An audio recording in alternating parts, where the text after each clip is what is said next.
So what's the early Yeah. warning sign? I think the early warning sign is an awareness that solo leadership is not biblical.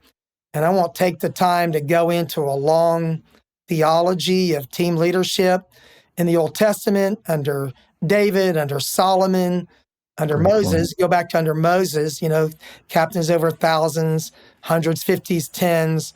But it's so much a biblical concept that even when your church is small, or maybe you lead a department in the church, I think you realize from day one that I am inadequate by myself to do this. So if I could share a story, somewhere maybe in the first 5 years or so, I was praying sincerely, and I asked the Lord to help me know when this church had outgrown my ability. And I was thinking about John Maxwell's law of the lid, that if you're a 5, you can't lead past a 3 or 4. So that was in my head. And while I'm praying that, I feel like the Lord spoke to me very strongly. It was not very nice, but the Lord said, this church has already outgrown your ability, but it can never outgrow your vision. And it was both a body slam and an eye-opener to me that I had to realize that the church was not the sum total of my ability, but God had called me to lead by vision and to allow other people to share in ministry with me, whether they were volunteers or a full-time person that you hire over time. And I love the way that you pointed out that the solo method of leading is never appropriate. Even, if you're beginning a church and you've got, 10 people in your congregation, you've still got to begin with the mindset of, it's not good to lead alone. We have to lead with other people around us, and even with a mindset of wanting to empower people to our weaknesses. I love that. Yes, and I gave that example earlier, which conceptually, before I ever built a team or had a team, I just saw that church in Antioch where there are prophets and teachers, and they, Paul and Barnabas go on a missionary journey. So that church captured me conceptually, but, making a reality out of that is a lot harder than seeing the idea. It is. And when you're working to build a team and you're developing people under you, this just came to my mind. I didn't realize that Shay Mann was your youth pastor. Did he go to headquarters from your church? Yes, he did. He was way out of the will of God, but no. So you were producing youth ministry executives left and right from Atlanta West. But my point is that you have to lead with an open hand. They're not the only ones that have left your ministry to go on and do big things. And I think of others in your on your ministry staff. You've had to replace them. You've had holes even in your ministry staff at times because you overdeveloped people into to grow into ways that they were to contribute in other ways even beyond your staff.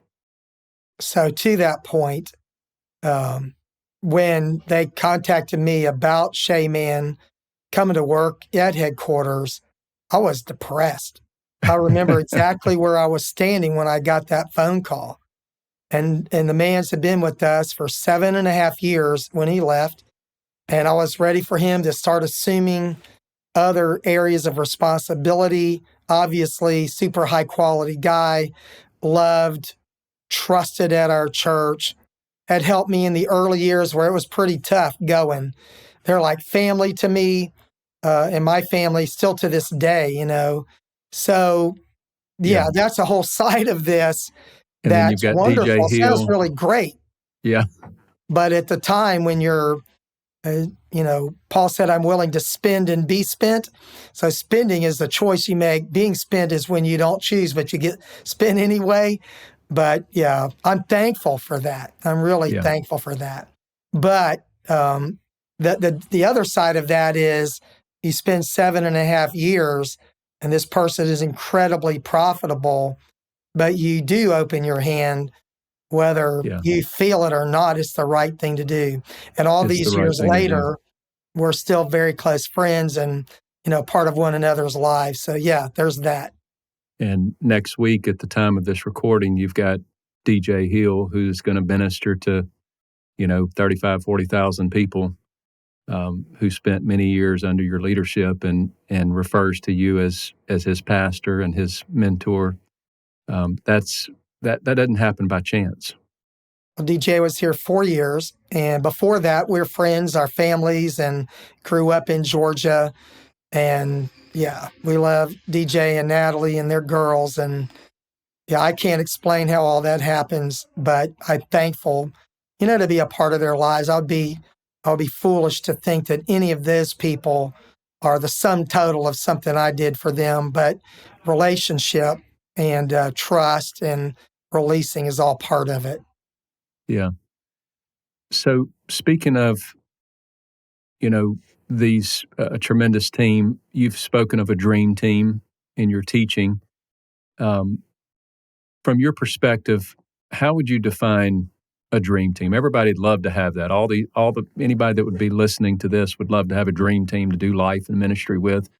What does that mean, a dream team in a church setting? Well, first of all, it's a dream. Probably not a reality.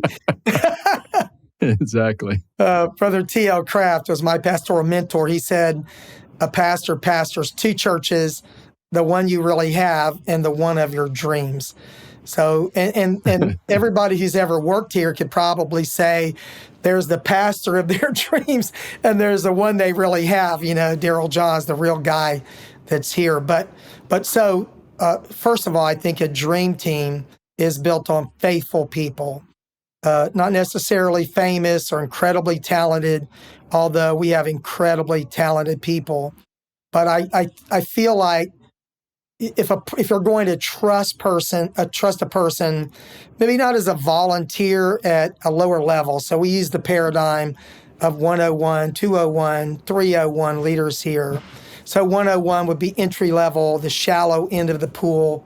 So we want people to get involved in ministries quickly, but we're not risking the whole church by what they do. But somebody that's on my dream team is somebody that I can count on, that they're faithful, that they are committed to Jesus Christ and the church. I think it's important to say that a dream team, there are people that just do whatever it takes. I'm pretty flexible about work styles, office hours, but when I need somebody at midnight or on a weekend or a funeral or something, I don't apologize for that. But I also think about those people's families, that their salvation is first, their family is second, their place of ministry is third, that I don't own them. So there's a lot of components of a dream team, but they're willing to do whatever it takes to make it work in any given moment, like Nehemiah's people building the walls when they had 52 days. So a dream team, finally, I think they serve one another, not just me. They're equally committed to the team.